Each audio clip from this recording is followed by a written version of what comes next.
Good morning, good afternoon, and good evening, everybody. Thank you for tuning into another Supatease video. And the second promised class changes are now officially announced. We're going to see what's coming our way and maybe what the season is going to be like for some time, because this is the second of the two major announcements, and they said they were going to ease off a bit. So this one, to me, really important, making sure that the underdogs are getting some love, and maybe some of the top end is getting shaved down a little bit. If you want to make sure that you stay up to date with news related to World of Warcraft, educational and entertaining content, then smash that subscribe button. But let's find out what's happening to your class here. So considering the first couple of days of data and player feedback from Season 1, we are planning to make adjustments that address a few outliers in both group play and in PvP. The following changes will go live and schedule weekly maintenance on March 24th. Devourer Demon Hunters are getting another 3% buff, and that will be in all content. Focused ray damage bonus is being bumped up from 50 to 80, so you're going to get more I-beam damage. Collapsing Star main target damage is also being increased by 25%. That's massive that this is all going in PvP as well. Obviously, we'll have to get to the PvP section to see if that gets counteracted or not, but that's pretty monstrous in terms of damage. And in the 0.5 patch, in a video that I just covered, I'll link at the end of this one, Devourer Demon Hunters are also getting some pretty nice self-healing, so you guys are going up. Oh my god, they don't hate you this time, Resto Druids. They don't hate you. That's a buff. You guys are actually getting a buff. You're getting 10%, 10% here on Rejuvenation and Germination, and you're also going to be getting 10% on Tranquility, 10% on Wild Growth, and 35% on Embrace of the Dream Healing. So a little bit AoE focused, although I do think these will likely be felt, and we still have the PvP section to go through as well. They didn't counteract those ones, so you're actually going to get them. Evoker on Devastation, Disintegrate damage reduced by 5%, but only for Devastation. It's under the Devastation part of it. Why would it? Okay, just trying to make sure we understand that. Scale Commander, Might of the Black Dragonflight bonus to black spells reduced to 20%, down from 30 for Devastation only. So Scale Commander is getting slight nerf. Flame Shaper, Twin Flame damage is being increased by 25%. So trying to do a little bit of hero tree rebalancing and bringing Disintegrate down a tiny bit. I don't think it's going to be major. Preservation, got a 5% healing nerf. Now, this was expected, I think, for PvE because it was so good in Raid, but it is carrying over into PvP. However, Time of Need healing is being increased by 50%, which I believe is like the random proc heal. And Verdant Embrace is getting a 15% healing increase. So you'll get a bigger heal on that burst, but everything else is coming down. We'll have to see the PvP section if there's anything else to address that. And then now we've got Beast Mastery Hunter. Sorry, my window's not lined up the same way as it is for you guys, I don't think. All damage dealt by you and your pets is increased by 5%. However, not in PvP. So they're not letting BM Hunters run away. Prez Evoker couldn't get a little 5%. Okay, they're not going to let BM Hunters run away in PvE. For Marksmanship Hunter, they are actually buffing you in one aspect and nerfing you in another. So your AoE is coming down with aspect of the Hydra effectiveness. It's being lowered from 65 to 35. So cleave damage is going down. That's likely targeting Mythic Plus and maybe any cleave bosses. However, your single target will be going up in PvE by 8%, with aim shot going up by 8%, but not in PvP. So the Hunters are not getting these buffs.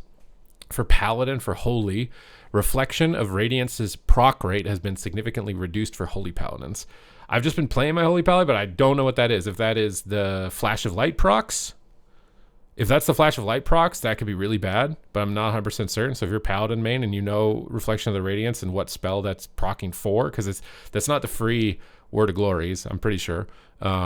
So the only other proc that I can recall is the Flash of Lights, which means you'll have to cast a lot more if that's being brought down a lot.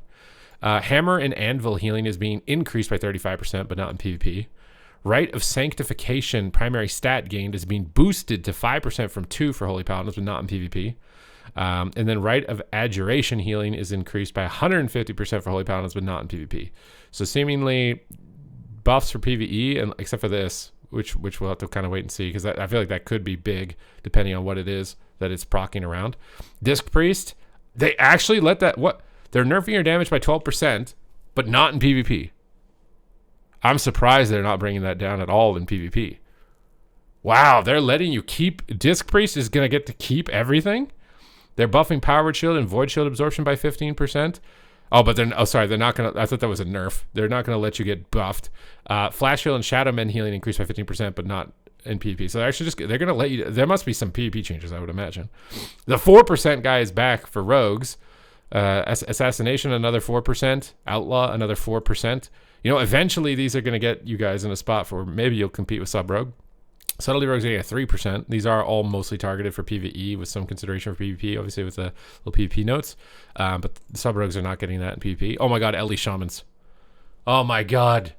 Oh my god, the reprieve is here, dude. The reprieve is here. You guys are bouncing after tanking for so long.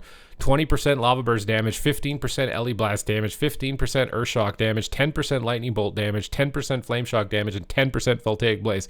Let's just say pretty much everything except Chain Lightning. That's a lot. Restoration Shaman, 3% guy doing his work again. Nothing major for you with only 3%. Demonology, 4% damage nerf, Monka. And nothing else for other Warlocks, at least for PvE. Now for PvP, Restoration Druid, they're buffing Reactive Resin by 50%, and they're increasing your healing by a further 5% on top of the 12%. So some nice buffs here for Resto Druid, or on top of the 10% on Germination up above.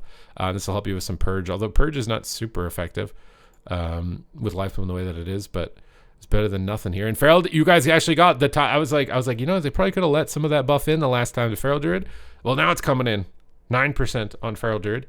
8% more damage on Frost Decay as well. Frost Decay is slowly getting up there. It's definitely getting up there. Reverse Magic is a PvP talent.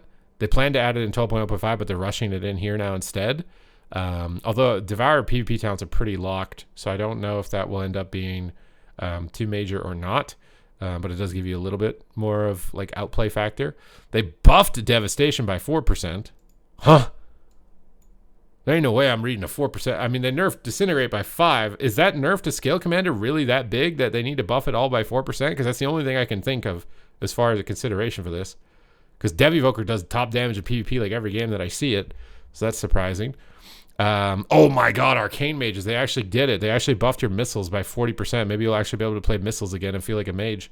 And they buffed all of your damage by 8%. That's really nice. Mistweaver is taking an 8% healing nerf. After me playing Mistweaver, definitely, like the overall throughput was really high. You could just, honestly, this is like a kind of a slap on the wrist, and they're not nerfing the damage. They're not nerfing the damage of Disc or Mistweaver, seemingly. They're letting that go through. For Holy Paladin, oh god, you're going to I feel like this is the biggest nerf on the healers so far. 30% mana. I mean, you probably are going to have to play Divine Plea again. And they nerfed the cooldown of Aura Mastery, so that this could just be your every game. I feel like Paladin was already one of the weaker healers because you could actually be targeted. A lot of players are realizing you just attack the Holy Paladin. I think Monk and Priest are still eating kind of good here. Buffs on Shaman are pretty light. They nerfed Prez. Resto Druid's pretty good, so Druid will probably come up, but I feel like that could be major on Holy Paladin. Elemental, okay, they're nerfing you by 4%. They're not letting you get run away too free here. You know, they buffed everything by like 15% up there, dialing that back a little bit because it might have got out of control. Enhancement Shaman, they're buffing Crash Lightning by 80%, so you can actually get your Apex talent, I think, because no one was taking it. But they are nerfing Primordial Storm by 15%, and Surging Elements is only going to give you 10% haste down from 15. I believe that's the Sundering thing, right? So you're not going to have as much like stat stacking in that cooldown window. Totemic Surging Bolt is also being reduced by 15%. Totemic fixed an issue, though, causing the tooltip of Primal Catalyst to not display that the Lava Lash cast at 50% effectiveness in PvP instead of 150%. So this is not going to affect the damage, just a tooltip change. A little bit of a nerf towards Totemic, and then a little bit of a stat compression for enhancement. But at the same time, you get Crash Lightning possibly being like more viable, which will help with Cleave, which is maybe not too relevant. Affliction. Okay, there's some Warlock stuff. They're buffing your dots again. This is good. This is good. Corruption and Wither is getting a 20% damage buff. Agony is getting a 20% damage buff. Unstable Affliction now lasts 4 seconds longer. It's a 50% increase to a total damage also, and it lasts longer, so you can have more globals to do other things. And they buff Shadow Bolt by 100%. It's still probably garbage even with 100% buff, but it's good that we're moving in that direction. And Drain Soul by 100%. I definitely think the dot focus changes pretty nice for Affliction overall. And then the healing reduction on Monk and on Disc looks pretty good. I feel like this is a very exciting round of changes for like Feral Druid, a lot of like the DPS specs, and honestly Resto Druid, where you guys were really down bad. So Resto Druid's probably going to see a resurgence here with the changes, at least in PvP, that I can see on this. Some guys getting off scot-free, though. Some of you guys are eating a little good. So this has got me excited for what it's going to do. on Tuesday. I can't believe Subtlety Rogues keep getting away with it and Ret Paladins keep getting away with it, but maybe now Affliction can be threatening to them. Maybe Elemental Shaman can be threatening to them to kind of put up a fight. But that's it for this update. So I hope you guys enjoyed the video. Thank you guys very much for watching, and I will see you in the next one.